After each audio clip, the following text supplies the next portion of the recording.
శివారు సంతోష్ నగర్లో అనంత ప్రాజెక్టు సుమారు 100 ఎకరాల్లో విస్తరించి ఉంది. ఆ దేవదేవుడు వెంకటేశ్వర స్వామి కృపా కటాక్షంతో అనంత ఫిలిం నగర్ అభివృద్ధి చెందుతుందని అనంత నాయుడు తెలిపారు. తన ఆహ్వానాన్ని అందుకొని వచ్చేసిన భక్తులకు, పూర్వ ప్రజలకు, బంధుమిత్రులకు ఆయన ప్రత్యేక కృతజ్ఞతలు తెలుపుకున్నారు. ఇక దీనిపై మరింత సమాచారాన్ని మా బీఆర్కే న్యూస్ యాంకర్ మరింత సమాచారం అందిస్తారు. ఈరోజు మనం కర్నూలులోని అనంత ఫిలిం నగర్ ప్రాజెక్ట్స్లో జరుగుతున్న శ్రీ శ్రీనివాస కళ్యాణ మహోత్సవానికి వచ్చాము. సో ఇక్కడ చూసుకున్నట్టయితే చాలా మంది కళాకారులు ఉన్నారు. ఒకసారి వాళ్ళతో మాట్లాడి తెలుసుకునే ప్రయత్నం చేద్దాం. ఎందుకంటే చాలా వరకు ఇది వరకు చూసుకున్నట్టయితే ప్రతి ఊర్లో ప్రతి వీధిలో కూడా ఇలాంటి వాళ్ళు కనిపించేవారు, వీధి నాటకాలు వేస్తూ ఉండేవారు. అలాంటి కళని ఇంకా కూడా కాపాడుతూ వస్తున్న వీళ్ళందరికీ ఒకసారి సెల్యూట్ చెప్పడంలో కూడా తప్పలేదు.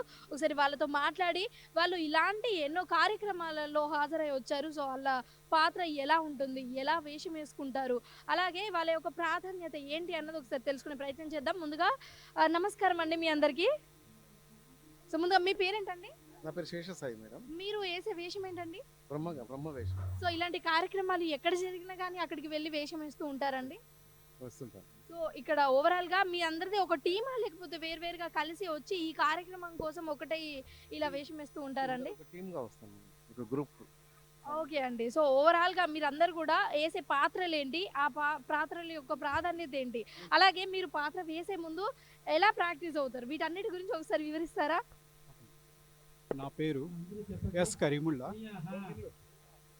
శ్రీ నటరాజ నృత్య కళా మందిర్ వెంకటరమణ కాలనీలో మా బ్రాంచ్ ఉంది. శ్రీవారి బ్రహ్మోత్సవాలు, శ్రీ వెంకటేశ్వర స్వామి శ్రీదేవి భూదేవి సహితంగా ఆ తిరుమలలో ఏ విధంగా తిరుమాడ వీధులలో ఊరేగుతారో,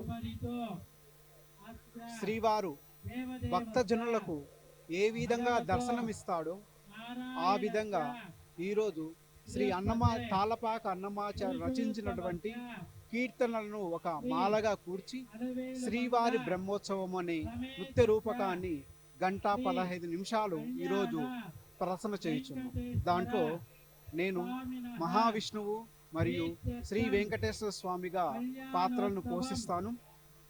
శేషసాయి గారు బ్రహ్మదేవుడిగా, ఆంజనేయులు గారు కలిపురుషుడిగా, రవి గారు దేవేంద్రుడుగా, సుధిష్ణ రావాలమ్మ నారదుడుగా, మహాశివుడు శైలజ,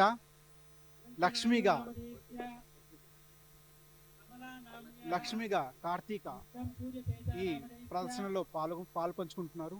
మిగతా వాళ్ళందరూ నర్తకీ మనులు. వీరు అందరూ చాలా అన్నమాచార్య కీర్తనల ద్వారా కలియుగ ప్రత్యక్ష దైవమున్న శ్రీ వెంకటేశ్వర స్వామిని స్తుతిస్తూ ఈ శ్రీనివాస కళ్యాణ మహోత్సవంలో ఒక నృత్య రూపకం చేసే అదృష్టాన్ని మాకు కల్పించారు. వారికి పేరు పేరున ధన్యవాదాలు తెలియజేస్తున్నాము.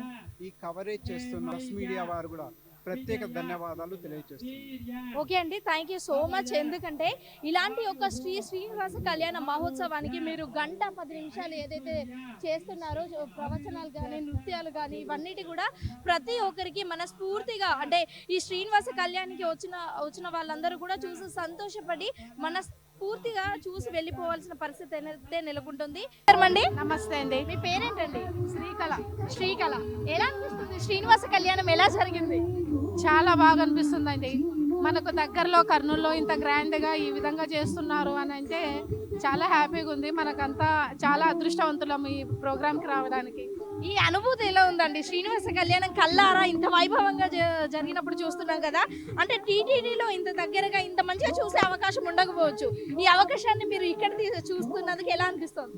చాలా కన్నుల పండుగగా ఉందండి. మేము చాలా ధన్యులమైనాం అసలు ఈ ప్రోగ్రామ్ చూస్తున్నందుకు. ఇలాంటి ప్రోగ్రామ్ మనం తిరుపతికి వెళ్ళినా కూడా ఇంత దగ్గర నుంచి చూడలేము.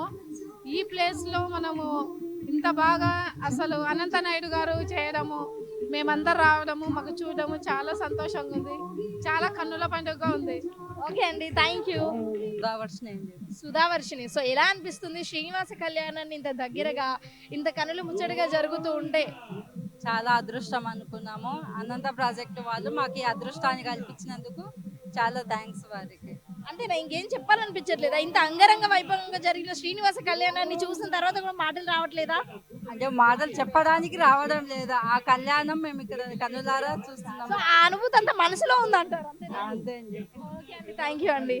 అమ్మిని ఎలా అనిపిస్తుందండి శ్రీనివాస కళ్యాణాన్ని చూస్తున్నప్పుడు? నిజం చెప్పాలంటే కార్తీక మాసం అయిపోయిన తర్వాత ఫస్ట్ వచ్చిన ఆదివారం ఇంతమంది వస్తారని అయితే అసలు అనుకోలేదు. నెక్స్ట్ వచ్చేసి మామూలుగా వెంచర్ అంటే ఎవరైనా కానీ ఒక సెలబ్రిటీని పిలుచుకొని వచ్చి వాళ్ళకి ఎక్కువ అమౌంట్లు రెమ్యునరేషన్లు ఇచ్చి ఎక్కువ వాళ్ళ పబ్లిసిటీ అనేది ఎక్కువ చేసుకుంటారు. అలా కాకుండా అనంతయ్య గారు చాలా మంచిగా సనాతన ధర్మం పట్ల అందరికీ అవగాహన రావాలనే ఉద్దేశంతో ఇంతమంది భక్తులను ఇక్కడ తీసుకొని రావడము, ఈ వెంచర్కి కూడా ఒక పవిత్రత తీసుకొచ్చినట్లే. ఈ కళ్యాణం ద్వారా ఈ వెంచర్కి ఒక పవిత్రత అనేది తీసుకొచ్చినట్లే. ఇక్కడ వెంచర్లో మనం ఉండాలంటే మనకు పుణ్యం ఉండాలి. మనం ఈ వెంచర్లో మనం ఫ్లాట్ తీసుకోవాలంటే మనకు అదృష్టం ఉంటే శ్రీనివాస్ కళ్యాణం జరిగిన దగ్గర మనం ఉన్నామని ఫీల్ అవుతాం. శ్రీనివాసులు గారి కళ్యాణం అని అంటే తిరుపతిలో మనం ఉన్నట్లనే.